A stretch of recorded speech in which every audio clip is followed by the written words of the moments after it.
So, Josh, we start this one with everything. We said this to everybody and stuff like that. If you could sum everything you've done in your career so far in one word, how would you describe it? I don't really know. I never considered it that way. Violent, I guess. Violent. I gotta be honest, one Breezy. That's a new one on me. Yeah, that is a pretty new one. Did not expect that. Violent. Yeah, I don't think we've had that one before. Well, I mean, it's kind of how I made my career. Yeah, pretty true. Absolutely. Josh, it's obviously great to have you on the show, man. How you doing, man? You all right? Yeah, doing well. Awesome. How's the week been so far? I know we're obviously on Wednesday. I mean, no catastrophes. So for me or for anybody I know that's booked on the show, so going good so far. Not had anything catch fire or fall off a cliff. Yeah. Straight to the point. I love it. One Breezy. Well, I mean, the thing is, as soon as you start planning something, right, an event with all these moving parts, one of them typically decides to, throw a belt, flat tire. I mean, just natural catastrophes seem to happen. So I'm glad nothing so far. You've always got to be prepared, though, right? That's right.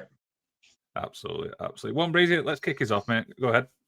So, Josh, we obviously, apart from being a UFC legend, an actor, ring commentator, wrestler, is it jiu-jitsu, MMA? You've pretty much done it all. But let's kick it off with Bloodsport. Where did the origins of Bloodsport what is the origins of Bloodsport? Well, it's a twofold question or answer in that one. For this Bloodsport as an entity, existing, the ring and all that, that was GCW. They came up with this concept to do this kind of shoot style, quasi based on the movie Bloodsport sort of gimmick kind of show. And they did that first one with Matt Riddle, which actually they had wanted to book me for the first one, but I had a conflicting date, or the dates were conflicting, so I couldn't make it. Then after Matt Riddle got picked up by WWE, then they came and approached me about taking over the show itself. To which now it's the other part of that answer is that Bloodsport was maybe not exactly in this specific design, but I always had plans and ideas in my head to run a pro wrestling event, to have a show where I could take all the experience that I have from not just being a pro wrestler or an MMA fighter, but from all the time that I've had spent with people like Gotch and Inoki and Robinson and all the old UWF guys and everything, and taking what I've learned from them in terms of not just techniques and things, but how they would book shows, how they'd put things together, how they'd find talent and things that are maybe not as talked about typically. So, that was within me, and I always wanted to find a place to let that flourish. So when Bloodsport was offered to me, I just said, yeah, however, you have to let me, if I'm a part of this, I need to be booking it, producing it, agenting. Like, this has to be my show, otherwise this is not going to work. If my name's above title, then I need to be the one putting this thing together. Awesome. That's definitely over to you, Liam. I'm just looking obviously at some of these main events, and the one man who seems to crop up a lot is Minoru Suzuki. What's it like, obviously, working with him? Oh, fantastic! I mean, he's a long time friend that I met way back when in Japan. We were both Kings of Pancrase and Pancrase wrestlers. He came from New Japan Pro Wrestling. I was broke into pro wrestling by New Japan Pro Wrestling, so we have a lot of our history that's very much in common or similar. He spent much more time under Gotch than I did, but we also got to train under Carl Gotch. So for me, it's simple to work with someone like that and know that I'm always going to get what I'm looking for out of him. And he's just a fantastic athlete. Absolutely. What brings you back to you, bro? So UFC, how did you get? I'm not going to say scouted, but how did UFC become about for you for your career? I think that was just simply Matt Hume and Harushi Manishi at the time, just reaching out to people that were matchmakers. The matchmaker of the UFC when I was there was, at least in the beginning, was John Peretti. And so Matt Hume already had a relationship with John Peretti from Extreme Fighting Championship. And yeah, it's just discussions. Hey, I got this kid. He's undefeated. He's beaten Dan Severn and won this tournament, beating all these other guys, and so on and so forth. And they're like, okay, well, bring him in. Let's have him fight. Awesome. Liam, over to you. So obviously, all your UFC fights and stuff like that. What's some of your personal highlights? What's some of your favorite matches from UFC? From UFC specifically? Yes. Well, I mean, winning the title it has quite a fond memory for me. I would say, that fight against Sem Schilt, that's a pretty epic one. So I'll go with that. Okay. One brings it back to you, bro. So obviously, you mentioned UFC. What was it like facing Randy Couture, if I can say his name right, and becoming the youngest heavyweight champion at the age of 24? That must have been like a surreal moment for you. I had been fighting long enough at that point that the most surreal one maybe would have been the first fight in the UFC, and even then I was a bit, not really. I walked into the cage, I looked at it, walked around it, went to Matt, and I go, "It looks bigger on TV." That's just what I said, and I just was like, "All right, cool, whatever. I'm here to fight." So by the time I fought Randy, which also, by the way, was a short notice fight slightly. I had like a 6-week camp, and I was not the first choice for whatever reason. And I don't really know who they thought they were going to put up against him anyways. But I'd also trained with Randy before and helped him prepare for his fights against Pedro Hizo. So I don't know. At this point in my career, in my mind, it was like, it's just a matter of when, not necessarily from who or what, that I was going to win the title. So maybe in some ways, it's not that I wasn't excited, happy, that there wasn't elation, feeling a goal achieved, but there was a part of it that was so matter of fact to me that it didn't have that overwhelming, like, oh my God, kind of, it just didn't ever happen, because I'm like, yeah, of course. And that's not, from it's not from a place of arrogance. It was just, you're so in that journey to the title. You're competing, and you've competed at high levels for so long that this is just part of a process. You just got to go out there. You get the opportunity, you get the moment, you prepare, and then you go out there and you go to, tear someone apart. And it was just normal to me. I love the fact he said tear. I love the fact he said tear somebody apart. Well, that's the only way you get anything, right? I always stress to my fighters, I go, belts are great, all this stuff, rankings, lovely, but you get none of it without victory. You go out there and win, all these things become available to you. Simple as that. Straight to the point. I love it. So I want to talk a little bit about wrestling and stuff like that. Do you remember like your first introduction into wrestling as a fan? Probably WWF back in the day. It was pretty ubiquitous with television, and being a young kid growing up. I mean, seeing a bunch of huge, larger than life dudes in the ring just kicking the crap out of each other. Why wouldn't I be interested in that? So it was a natural inclination to get into pro wrestling, and then I would see that there were other pro wrestling companies other than WWF. In fact, hell, the first pro wrestling I saw might have even been Crockett Promotions, NWA stuff, maybe back in the day. I don't know, but I watched them both. And then when I found old AWA stuff on ESPN, I'd watch it too. And it just, something about it just always drew me towards it. And I was always just a huge fan. Okay. One breezy. Back to you, bro.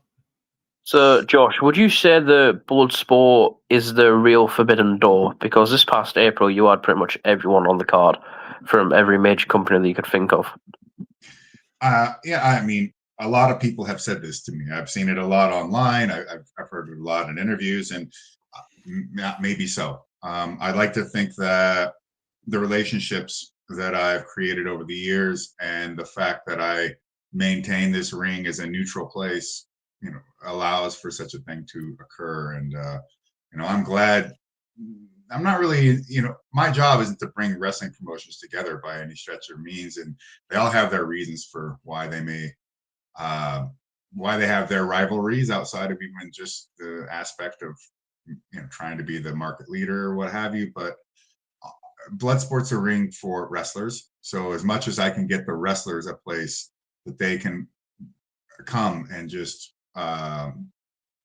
express themselves in a way that they're not going to be able to somewhere else, or where they don't have the element of all the other overarching like talent or staff like writers and agents. And it's just a place where there isn't, I don't know, potentially months worth of stuff all planned together that needs to be held in place by this glue of this massive machine, with all this advertising and everything else that has to go with it. It's just a place you can go, put your gear on, warm up, get ready, and walk to the ring and wrestle.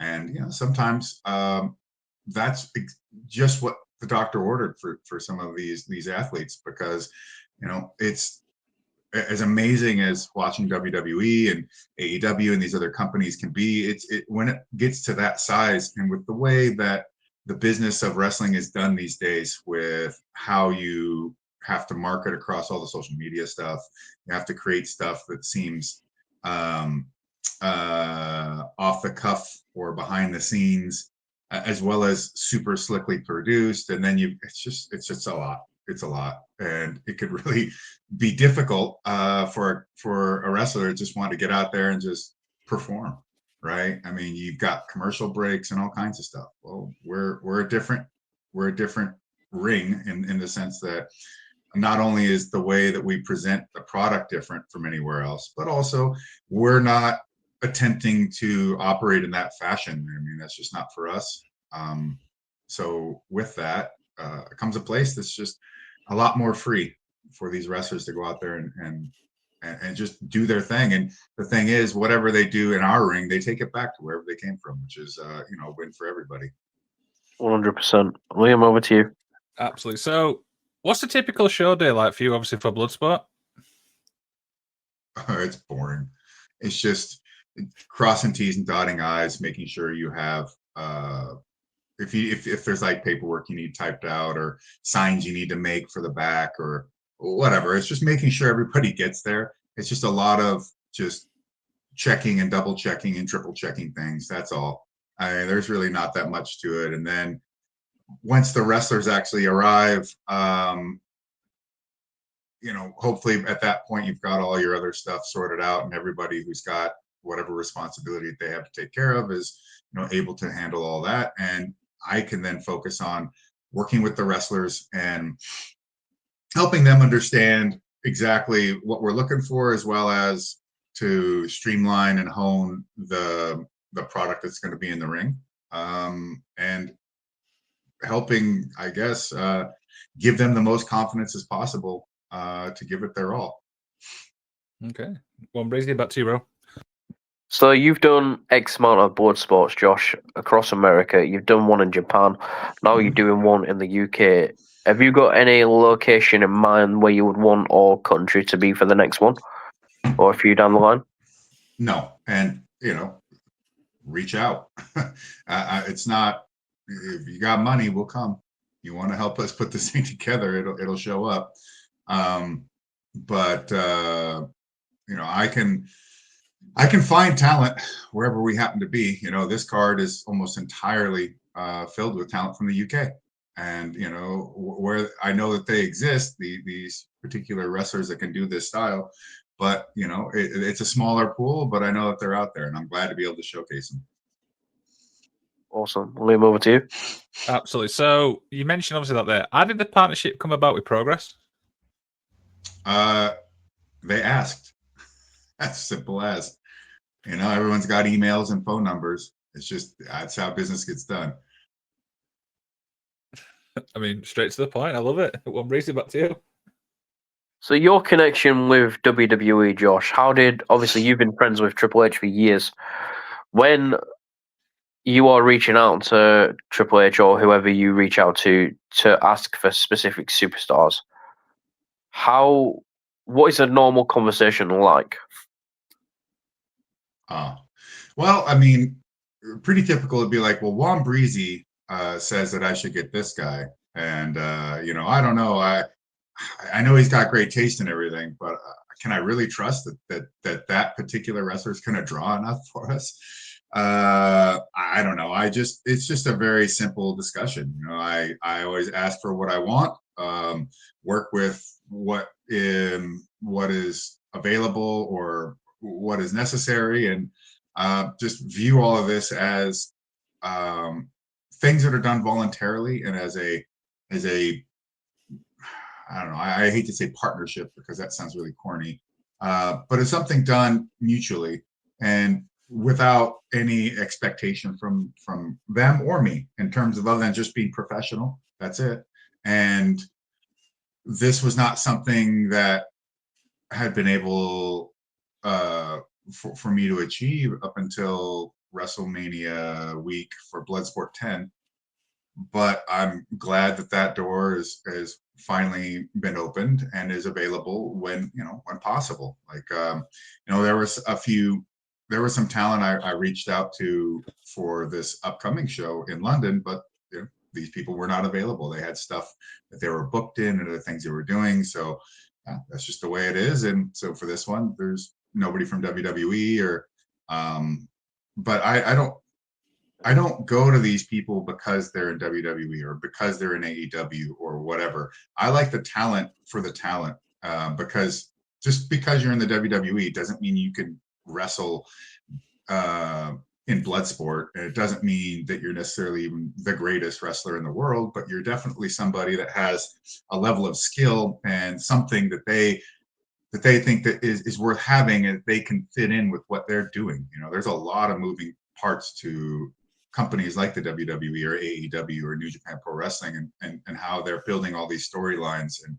keeping all these different ideas up in the air and having all these different audibles they could call if someone gets hurt or something changes or whatever. It's a complex machine. So that's its own thing. For me, I need wrestlers that can do this. So the wrestlers I like, I approach them. If they're in AEW, I still approach them. If they're in WWE, I still approach them. If they're in New Japan, All Japan, Noah, it doesn't matter. Like I just try to get the talent that I want to book. Absolutely, I love it. So with everything obviously you do you get time to yourself? Do you get time to like chill out? Yeah, of course. Without it, I mean, maybe there's people that like to be that high strung, but no, I mean, I find time to try and completely get out from underneath any of this stuff that I might be doing. I mean, the pro wrestling thing is only one project. I got all kinds of stuff that I'm always working on, stuff that's already out there in the world and stuff that isn't yet. So it's stressful enough with all trying to manage all these different concepts and ideas, but on projects. But yeah, I do manage to find some time to just turn the brain off and do something that has nothing to do with work. I think it's necessary. Okay. Well, Brizzy, back to you, bro. So one of my favorite films of all time, Josh, you are in it. Never Back Down. Okay. Yeah. Literally. What would you say it was like working with Michael J. White and doing that film all together? Oh, it was super easy. But then Michael Jai White is and has been actually a really close friend long before I ever did any movies with him.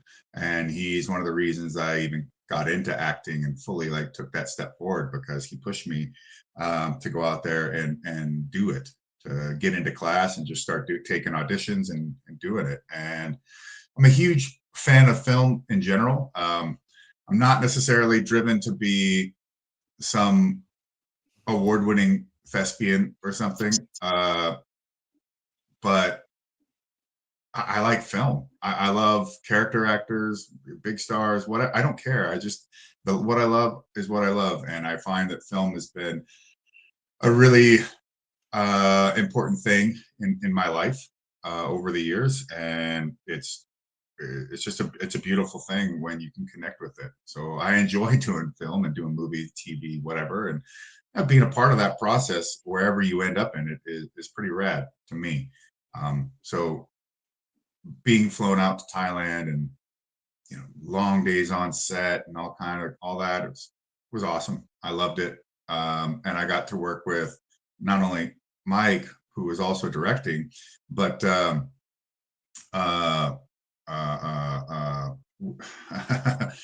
with just a whole bunch of other like fantastic actors on that movie that just was a great learning experience overall. Yeah. Awesome. Over to you, Liam. Okay. Any movies in the pipeline, or are you working on, or can you like give a little spoiler or anything? Anything on the pipeline I'm working on? A movie wise. Oh no, nothing at the moment. Not really, not really putting myself out there in any real major way. I mean, some requests do come down the line, and it just depends on whether things line up or even whether they've got any budget, of course. But hopefully, something within the next couple of years. I don't know. It just depends. I mean, this stuff keeps me pretty damn busy. So finding time to go out there and do a movie, it'd have to be something that'd be really worthwhile. Straight to the point. I love it. Well, Breezy, back to you, bro. So, one person who I am looking forward to seeing on this card on Saturday is Lou Nixon. He is an incredible athlete. I mean, what he does in the ring is unbelievable. But to see him, this is his third appearance with Bloodsport. He's like lost one, won one. What's your opinion on his match coming up? Well, I mean, it's going to be a hell of a challenge for him. He's going up against a guy just as big as he is, with a great MMA background, an ex-professional fighter, and Chris Bungard's gonna really test Lou to see where he's at now in his career. He's faced plenty of tough guys before, but this is just a continuance of that. He's had no easy opportunities in Bloodsport, but then that's just the nature of this show. And it's not so much whether he beat this guy or not, it's the fact that regardless of whether he lost or he won, his attitude is to get right back in the ring. 100%.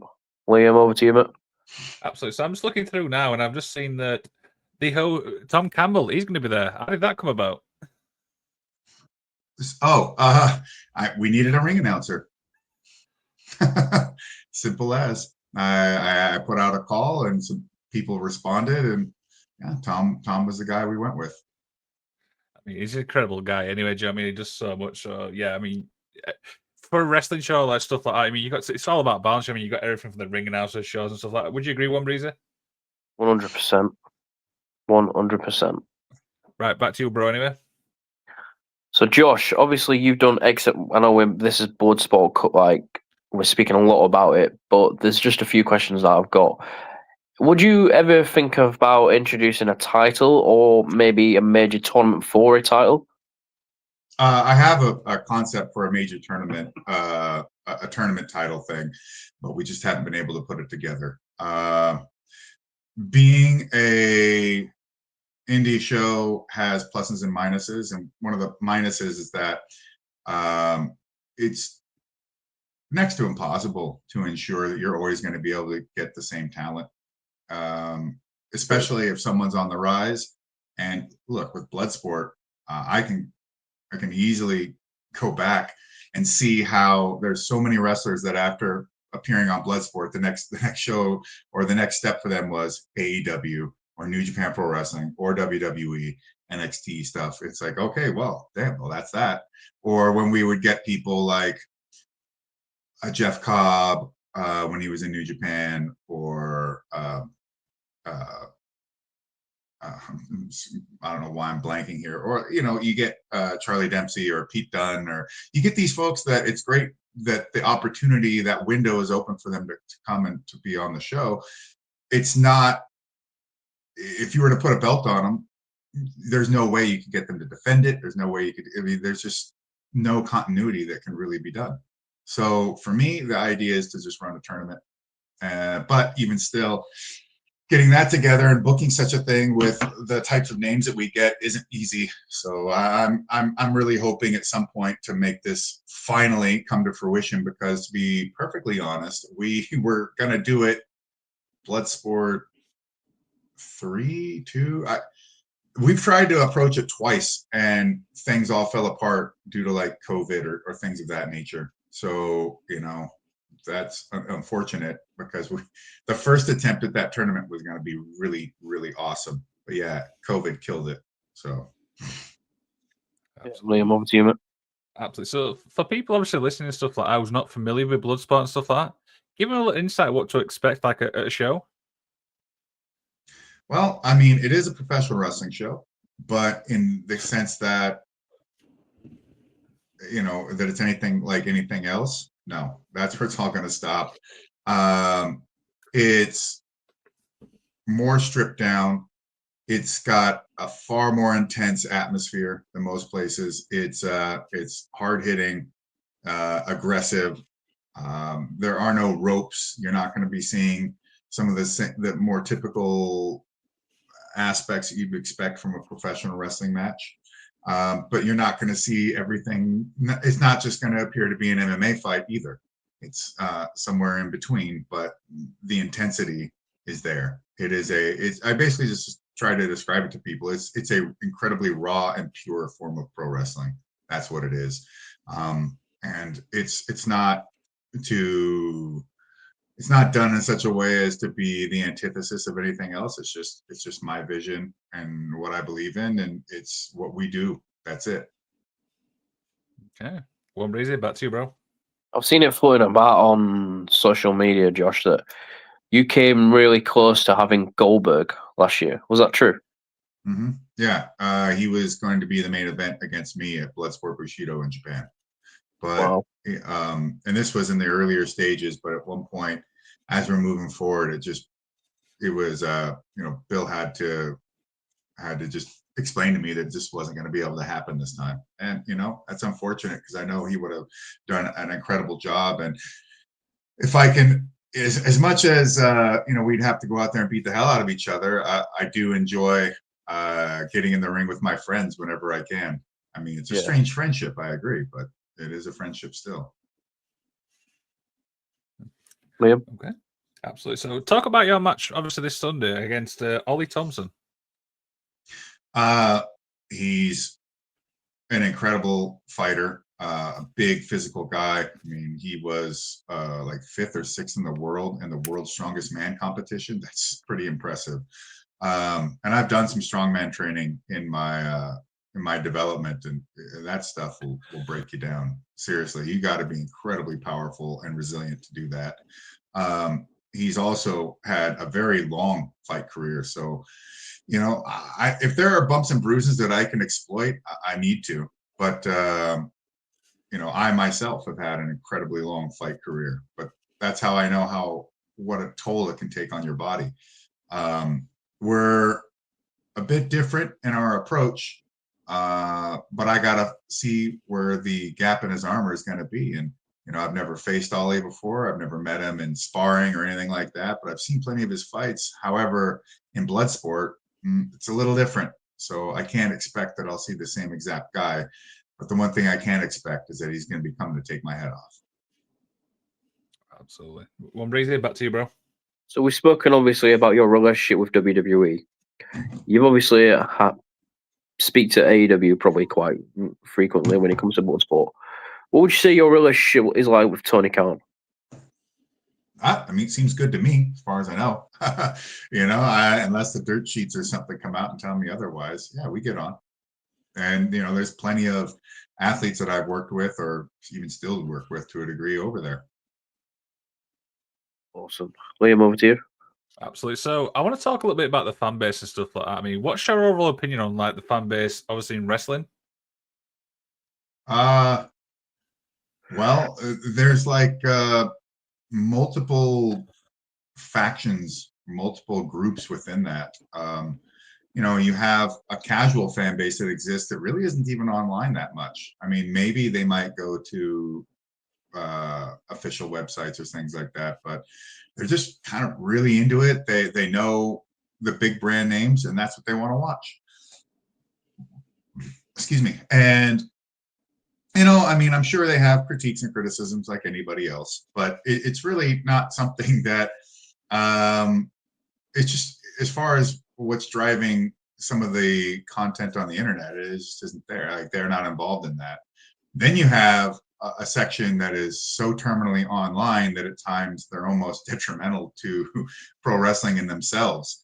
But that's like an internet thing. It's just that they happen to be tied up into pro wrestling as the thing that they're into, where it could be anything. But that kind of community at times can be really hard to deal with, because they're all kind of jockeying for this notoriety in one way or the other.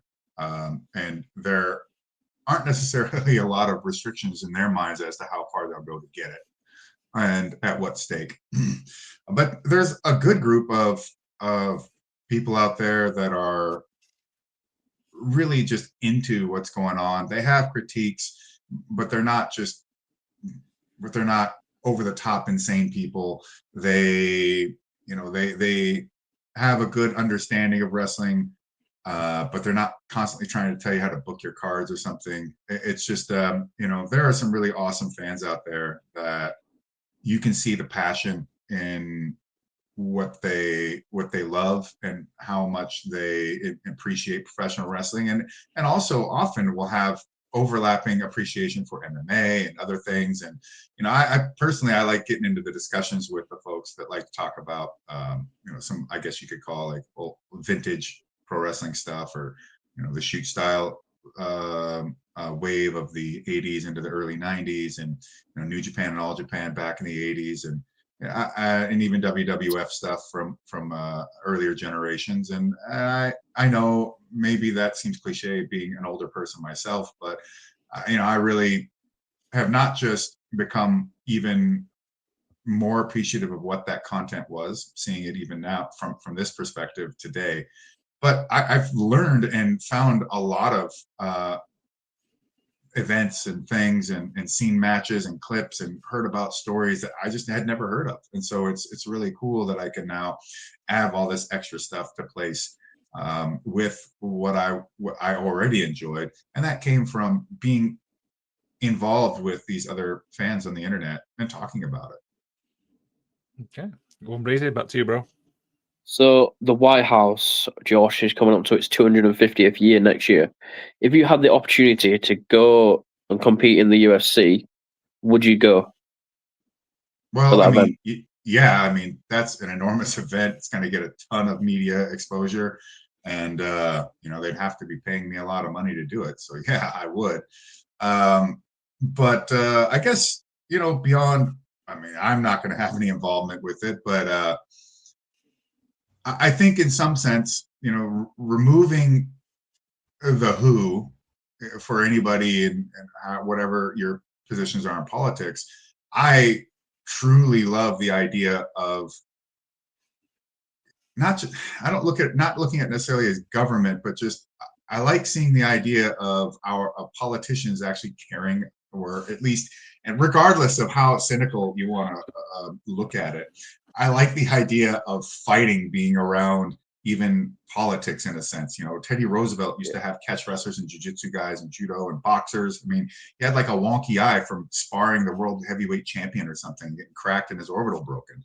I like the idea of our political class recognizing something like MMA, or how, when they came down to the NCAA wrestling finals, for the sake of actually seeing your representative politicians, in Republican government, for them to be there as a representative supposedly, and you think, are you a normal person? Do you actually have things that you like or interested into like the rest of us plebs, or are you just gonna give me some fake example of that? Because for the longest time, if you look at it, I mean, there was like this really, we know there's a distinct separation between, politicians and the rest of us, right? It's a different sort of game. However, you got so used to like seeing these like appearances that you can tell are like so manufactured.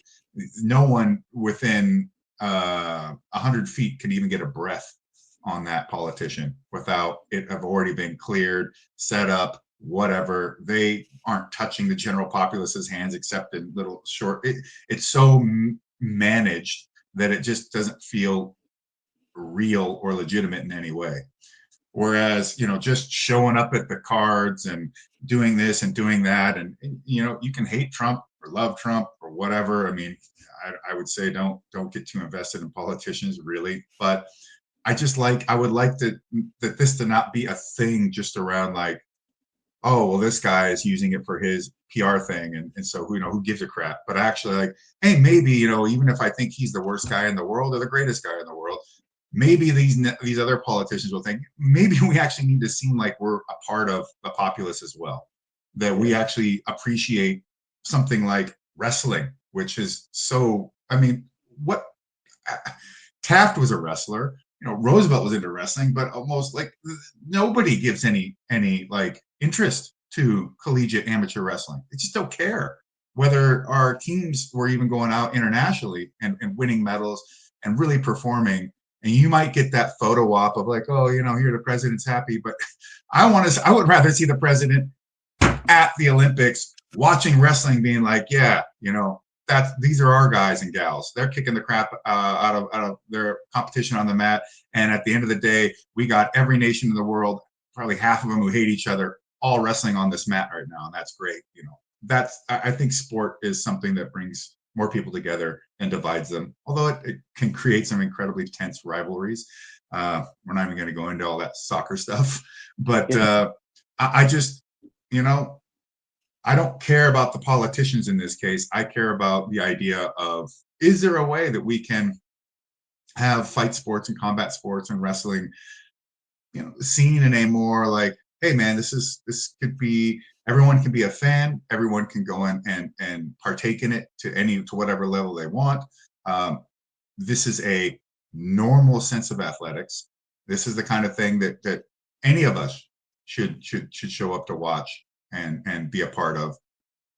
And even if it's not your thing, it's totally fine too, because I'm not a fan of soccer at all, but I recognize the athleticism, the skills, a well-played game without any dives and bullshit can be fun to watch.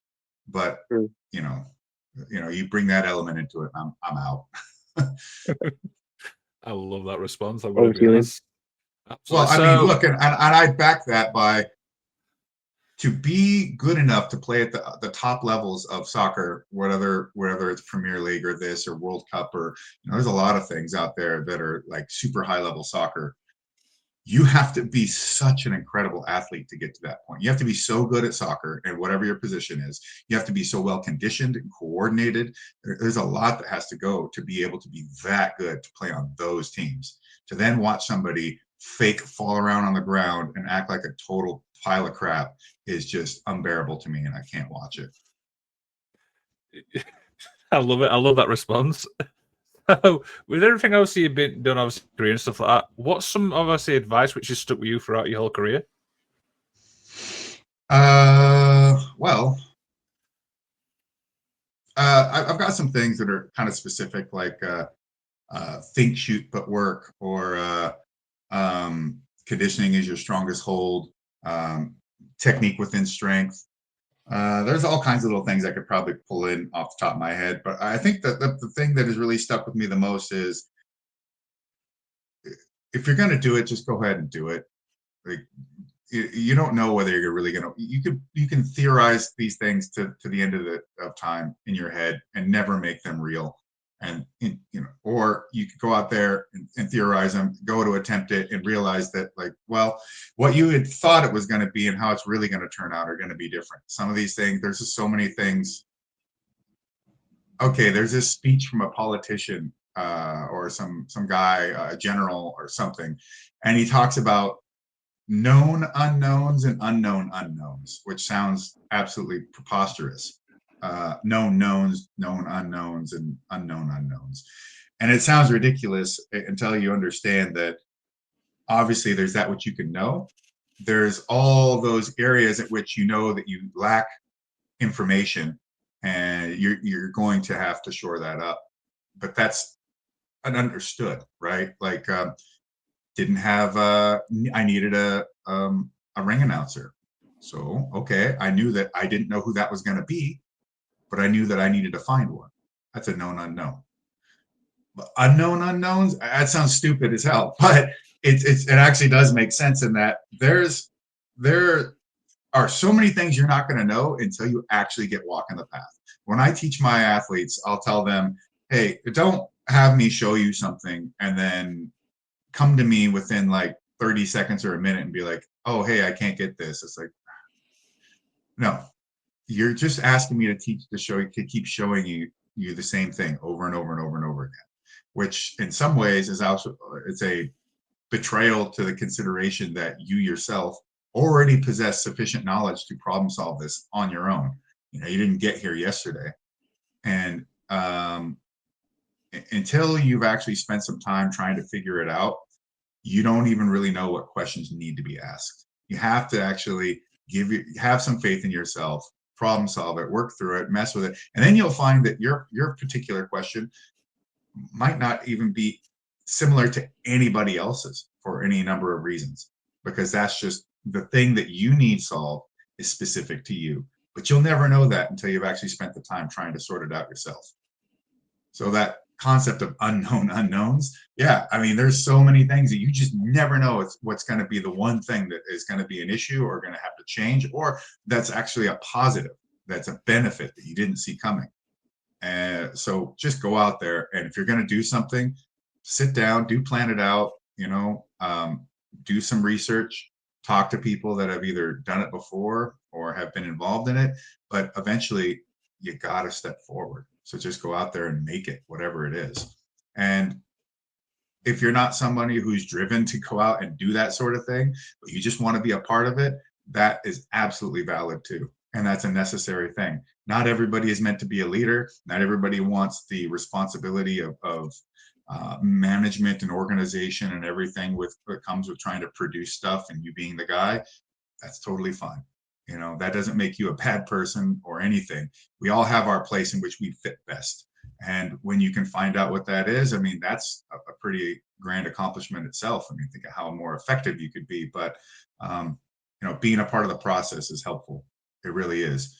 But if you're going to be the guy to go out there and try and create something, well, do it. You've only got so much of your life as an opportunity to do so. And, if it's not going to ruin you, well, hell, maybe if it is going to ruin you. I mean, when you hear the stories about Vince McMahon taking out this big ass loan, Vince McMahon Jr. to take this big ass loan to buy the WWE off his dad, thinking like, well, if we can't get the enough profit into this, I can't pay this loan back, and that's it. It's done. I mean, sometimes the biggest gamble is the one that pays off. 100%. 100%. One brings you back to you, bro. So the last few questions, Josh.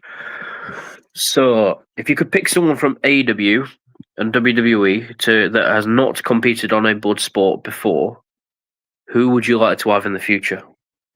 Okay. Well, from AEW, that's easy. That's Claudio Castagnoli, aka Claudio. Yeah, Cesaro, all of that. I would want Claudio on the card. From WWE, there's a lot of great talent over there. I would say, Chad Gable. Okay. Yeah. Okay. Yeah, I see that. Really. Yeah. Because Chad's got that amateur background and stuff like that. So yeah, I can definitely see that. I think Awesome. that would be. Yeah. I think that would be interesting as well. I kind of like that. Do you know what I mean? That's yeah. I'd definitely pay to see that match as well. Well, I don't know about them necessarily against each other, but I would say is that if I was to pick an athlete from each organization, that's where if it was a particular matchup, then yeah, I'd have to think about that a little bit more deeply. Probably, well, I would do like Bobby Lashley versus I don't know, Braun Breaker. That would be fun. That would be awesome. That would be really awesome. So yeah, one question obviously from me and stuff like that is, what's obviously the goal for Bloodsport now? Long term, short term? Short term, pack out the Electric Ballroom, present an incredible show with some of the finest talent in all of the UK, as well as those of us internationally, and embed the idea in the mind of the UK fan base that holy shit, man, I didn't know wrestling could be like this, and I need to see more of it. Long-term goal is to establish this one night tournament, to increase production value, to have a better further set schedule that can be planned throughout the year ahead of time in advance, and yeah, bring on sponsors and partnerships and to help increase what we're doing. Absolutely. One breezy. Back to you, bro. So the final two questions from me, but obviously we'll do one. MMA, so we'll go UFC and then professional wrestling. Who's your Mount Rushmore for both, Josh? For MMA, I guess it would be Royce Gracie, Kazushi Sakuraba,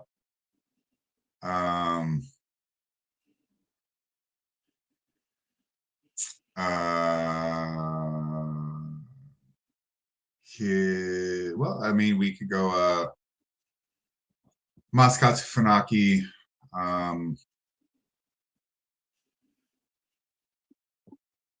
due to actually, I don't know. I mean, it's tough because if you think of like founders, like Maeda and Sayama would have to be on it, but you only get 5 places. Royce Gracie was the original UFC champion.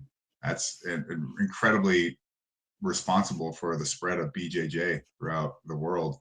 And then how do you overlook Dan Severn? Over 100 victories and the ultimate champion. It's really difficult. I suppose you could put God, if it's Mount Rushmore, then God, now it's making me think just UFC for the most part, because who's going to know who Akira Maeda is in the United States besides people like me? Fuck. Yeah, an MMA Mount Rushmore would be very difficult for me. Pro wrestling wise, I guess you got you got Antonio Inoki. You have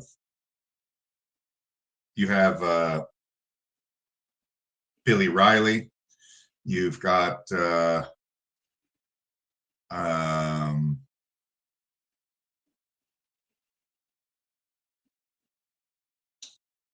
Giant Baba, Harley Race, Andre the Giant. Awesome. So a little bit. Liam, over to you. I've got no question for the question, pal. Over to you. So the final one, Josh, I like to finish it off with an inspirational message from yourself. Look, man, the world's constantly going to tell you that why hasn't somebody done such a thing, or go out there and I want to see X, and then you're going to go out there and you're going to create it, and then they're going to tell you no, not like that, and they're going to complain, and they're going to don't go out there expecting these people to know what they want exactly. The thing is, you're not building it for that one guy who's yelling at you on the internet. You need to build it because you have a vision and you want to put it out there in the world and see what it does. And people are going to come around and be like, well, you didn't do this and it didn't do that. And how come it only, they're trying to make a whole economy out of nitpicking what something accomplished or didn't accomplish. Things move in ebb and flows. Sometimes there's nothing you can do about whether it's going to succeed as well as it did the time before, or it's going to do better.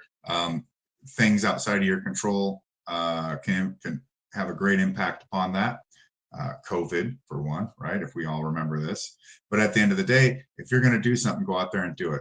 Yes, people are going to have things to say. Most of the critiques are not going to be worth listening to, other than to figure out if there's some sort of weird through line, some sort of narrative that's trying to be created around what you do, whether that's true or not. But otherwise, you just move forward, make the thing, do it, and do it for you, not for other people. I like that. Thank you for that, Josh. Great. But on behalf of me, thank you for coming on. I really do appreciate your time. You know, I'm like I said to you, I'm a huge fan of you. That movie that you did with Michael J. White. Huge fan of your work. Do you know what? I love Bloodsport. Just keep up the good work, man. All the best for this coming weekend. Yeah, thanks. I'm there's always a little bit of trepidation heading into these things. I'm not a pessimistic person. I'm just a very pragmatic and realistic person. I always see all the ways in which things will fail or succeed. And I know that quite often there's so many more ways in which things can fall apart than they can come together. So I expect to be witnessing a killer card on this Sunday. But yeah, I can't wait to see what it's gonna turn out to be. Absolutely. So before obviously we head off as well, mate, is there anything else you'd like to plug? Well, there also I'll be staying over in the UK. I've got a whole series of seminars I'm going to be doing. They'll be different from gym to gym depending on what they're looking for, but you can expect me to be teaching catch can wrestling everywhere I go. That's a guarantee. And with that, our ACWA catch wrestling team, our Team USA, is coming back to Wigan to compete in the Snake Pit World Catch Wrestling Championships October 18th. And we're bringing a great team. I believe we have two returning two-time world champions, and one returning world champion who missed last year, but competed in 2022 and won a title. So we're really excited to come back over there and to help popularize and do what we can to make catch wrestling a viable sport again. What we'll do is we'll put all links in the description of this video so people can jump from that and go and support you. How's that? Thank you. Awesome. One Breezy, do you want to end the show, pal? Pretty much, Josh. Thank you. Like I said, thank you from both of us. Really do appreciate your time, man. All the best for the weekend. Yeah, you're very welcome. Cheers for watching.